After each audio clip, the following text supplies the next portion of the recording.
Hi guys. I've been teaching yoga classes for a little while now, ever since since the world ended, I guess. But a few people have asked if I could do a little tutorial on basic yoga poses. So this isn't meant to be a class, but just going over kind of basic poses. It's not going to be all the poses you might encounter in a class, but kind of the most common ones. So, I thought we'd start with sun salutations. Almost all yoga classes incorporate sun salutations to some degree.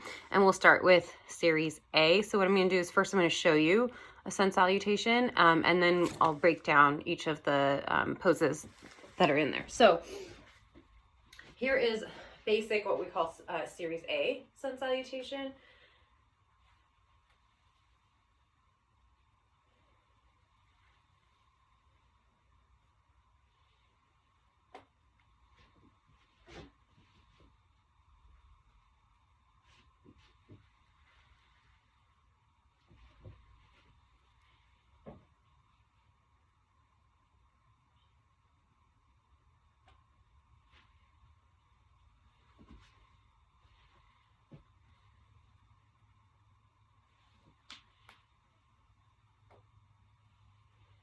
So that's it. So I'll show each of the poses also from the side, just so you can see. But basically, you start out with your feet together. Usually, for some people, they like to have their feet a little bit apart. That's totally fine. And the very first thing usually is to look up and bring your arms up to the sky. So that part's pretty straightforward. The next thing is we're going to fold over, and you're just trying to bend at the hips. So from the side, it looks like this. And I'm not super warmed up, so this is where I am right now with my forward fold. Some of you might be more flexible or more warmed up, and you might be a little bit more forward with your back a little bit less rounded. You can keep your knees a little bit bent if you need to. They don't have to be perfectly straight, and your hands can come to your shins instead of to the ground if they don't reach to the ground, or you can use blocks. So there's a lot of modifications. But the next pose in the sun salutation is just a simple forward fold. Then from there, you're gonna look up and extend your hands, and again, wherever they are, if they're on your shin or on the ground, you're just gonna extend your arms so that your arms are straight, and then your back is flat. You see how I'm not rounded in the back? I'm kind of even almost a little bit arched, but keeping a flat back. And then you look up, and then you fold again. And the next thing is to take your feet back into a plank position. Now, some people will jump and some people will step. That's just a style difference. I prefer to step back 1 foot at a time. And then you're in this plank position. So in plank position, I'm just going to move back a little bit. In plank position, you're trying to keep your body pretty flat. So you don't have your hips up to the sky, and you also don't have them dropping down to the ground. They're kind of making a line between your shoulders and your feet. Your hands are shoulder distance apart, and your shoulders are just above your wrists. So you're not like back here with your shoulders way behind, and you're also not way forward. And my feet are about hip distance apart behind me. So that's the plank position. From plank, then you're going to go down into a push-up position. So you roll forward a little bit on your toes and bend your elbows, keeping them close to your sides as you bring your body down. And you're coming to just a couple of inches above the ground. Now, when you're first starting to do this, you can do this with your knees on the ground. And then you still are going to come forward, bend your elbows, and keep them at your sides, and come almost to the ground. And that's your push-up or chaturanga position. So again, with your legs straight, you're going to bend your elbows and come down. And then usually your next thing is going to be upward dog. So you untuck your toes and then drop your hips down. So my hips are not actually on the ground. This position with your thighs on the ground is a cobra. Regardless of how high your chest is, that's a cobra. But if you're in a true upward dog, you're on the tops of your feet, pushing down on the ground with the tops of your feet. Your hands are underneath your shoulders, and you're pushing down into the ground. your hips and thighs are off the mat. And usually you're trying to keep your shoulders down, away from your ears. And then you gently look forward or even up. And that's your upward dog. Then from upward dog, you're going to tuck your toes under and then come back into a plank and then push your hips back. So this is downward dog. So your arms are straight in front of you. Your fingers are pointing to the front of your mat. Your hips are pushing up to the sky. Your hands remain about shoulder distance apart. Your arms are straight. Your legs are straight. And you're trying to bring your heels down toward the ground. Your chin is slightly tucked towards your chest.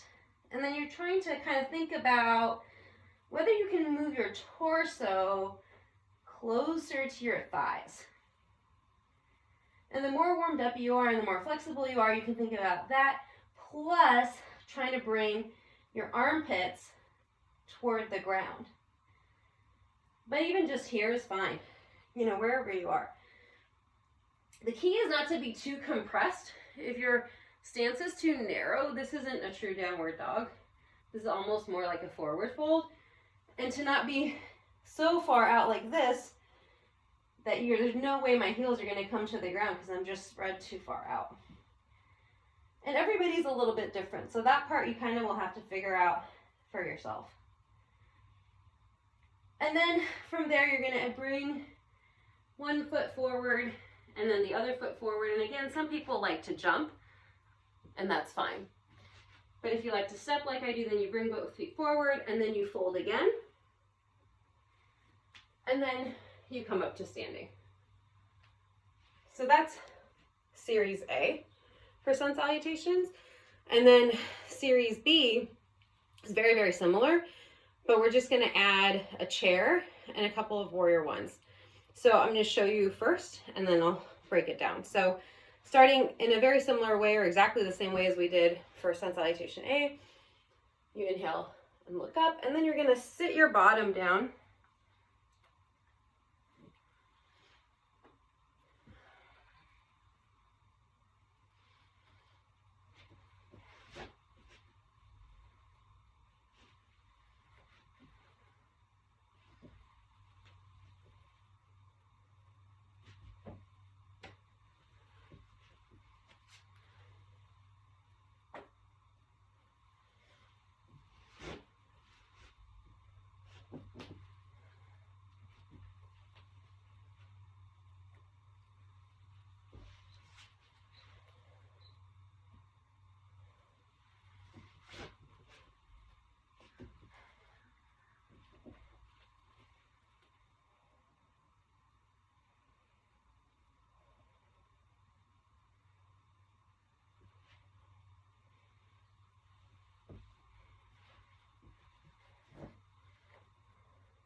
So that's pretty much it. So you saw it was pretty similar to the sun salutation series A, but then we added the chair and the warriors. So if we break that down again from the side here, so you're going to start in that standing position.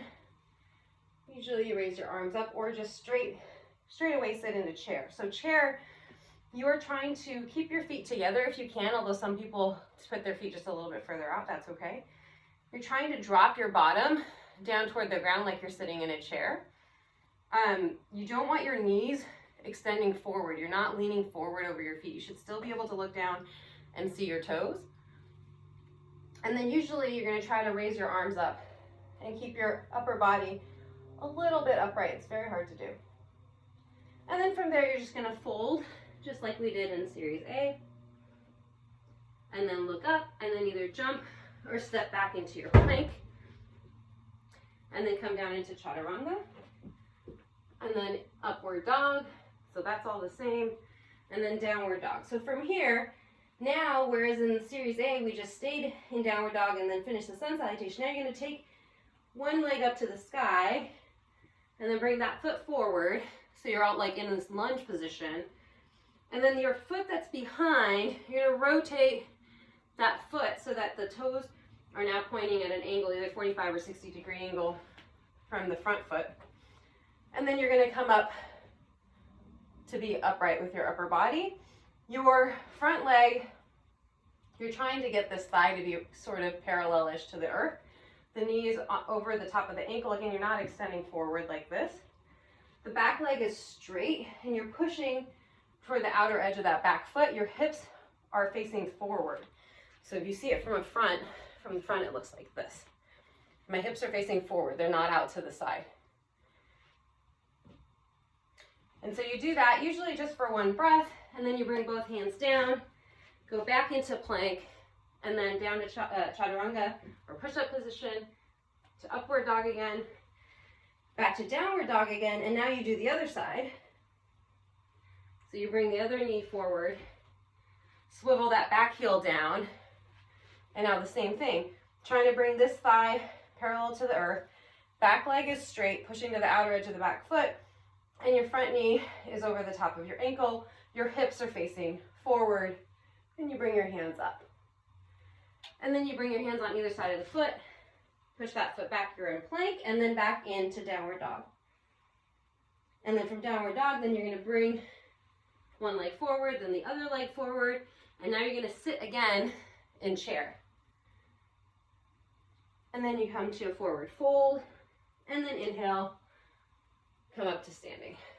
So that is basically both types of sun salutations. Thought we could just add a couple of the other basic poses. So stay with me here for just a couple more minutes. In no particular order, we'll do triangle next. So triangle is a very common pose, and it's actually one of my favorites. You're gonna start with your legs kind of like, if you put your arms out, your feet will be directly under where your wrists are. That's kind of the distance that works for this pose. I'll show it from the side as well. The front foot is facing forward. The back foot is angled in, either 90 degrees or a little bit less, like towards your front foot. Your hips are open to the side. So unlike Warrior One, where we're facing forward, your hips are open to the side. And then what you're gonna do is you're gonna take the same arm that's the arm that matches the leg that's in the front. So this is my right leg, it's gonna be my right arm. I'm gonna extend that right arm forward, like I'm trying to reach beyond the big toe of my right foot. And then I'm gonna bring that down either to my shin, to my ankle, to the foot, or to the ground. And then I'm gonna rotate so that my left shoulder, in this case, is over the top, stacked over the top of my right. And then I bring that arm up to the sky. So I'm going to show you from the side what that looks like. So again, front toes are facing forward, back foot is turned in, hips are open to the side, and then I come down and place my hand wherever is comfortable, whatever I can reach. You can use a block here as well. And you should feel a nice stretch here in this side. So that's pretty much it. That's triangle. We did Warrior One as part of the sun salutations. And let's quickly do Warrior 2 and 3 and Half Moon. So Warrior 2 is, the feet are pretty much exactly like they are in Warrior One. Remember, this is Warrior One, our hips are facing forward. The difference is that in Warrior 2, your hips are open to the side, and now your arms are at shoulder level with one extending forward, the other extending back. So from the side, this is how it looks. So here's our Warrior One with our hips forward. Here's Warrior 2. We open everything out to the side. I often will nudge my back leg back just a little bit in Warrior 2 compared to Warrior 1. And again, trying to keep that front knee bent. So that's Warrior 2. Warrior 3 is basically a balancing pose on one leg. So if you're here, let's say in Warrior 1, then you can bring your hands to prayer. You're going to come onto that front leg, putting all your weight on the front leg. The back leg comes off the ground. I'll show it from the side as well. And you're trying to keep it at hip level. And your torso comes parallel to the earth. And you can keep your hands in prayer or bring them alongside your body, or extend them forward. So here's what it looks like from the side. So again, putting my weight, in this case on my right leg, coming forward. I'm running into obstacles here in my space. Maybe I'll just angle a little bit here. There you go. So that back leg is coming up. My knee on this back leg is facing down toward the ground. It's not open to the side, down to the ground. And here my torso is flat to the earth. My arms are either behind or in front or in prayer. So that's warrior 3. And then the last of these kind of warrior-ish balancing type postures that I wanted to go over is half moon. So half moon in some ways is similar to warrior 3 because your weight is all on one leg. But in the same way that warrior 1, you have your hips forward, and warrior 2, you have your hips open. In warrior 3, you have your hips parallel to each other and kind of facing down toward the earth. And in half moon, they're open to the side. So here's what it looks like on the right side. So let's say I'm in warrior 1 or I'm in warrior 2. I'm going to come forward again onto this leg, which for me right now is my right leg.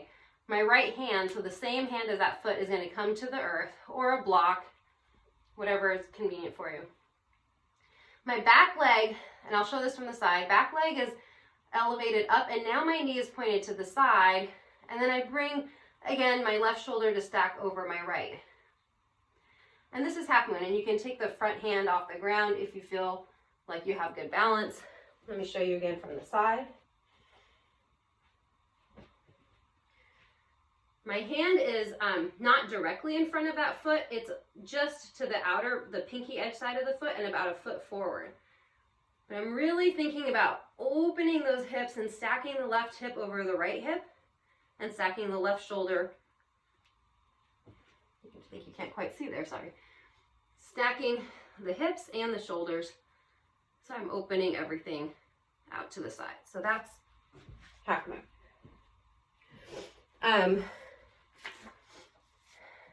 Those are kind of the basic core. I'll just add 2 more little poses that are also very, well, 3 more that are frequently done. So we'll start with Crescent. So Crescent is like, if you think about your warrior 1 position where both hips are facing forward, the back heel is down, front knee is bent. It's very similar, but you're going to just rotate that back heel up. So instead of having that foot all the way flat on the ground, you're going to come up to the ball of that back foot.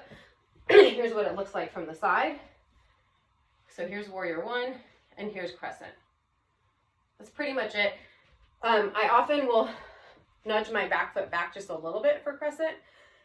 Your hips, by the way, in Crescent, trying to kind of keep a tuck. You're not trying to arch your low back and stick your bottom out. You're trying to keep it kind of in this tuck position. So from Crescent, often people will go into a twist. So this is my right leg. So to do a twist, I'm going to take my left arm and bring it to the outside of that thigh. And then I can put my hands in prayer, or I can straighten my arms, or you can even bind there. I'll show it from this side as well. So here I am in Crescent. I'll bring this, again, this is my left arm and my right leg across, and then hands in prayer or hands extended, and you can even bind if you want there. And then the other related pose that I think of kind of in this grouping is side angle. So side angle, if you think about starting again from warrior 1, that back leg is straight, your hips are forward. What you're going to do is you're going to come forward. This is my right leg and my right arm. I'm going to come forward and try to place that right hand on the ground. Now, if you can't do that, you can come to here. That's totally fine. Your right elbow can rest on your right thigh. Or you can get that right hand on the ground and bring the left hand up to the sky or up over your ear. So from the side, here's how it looks.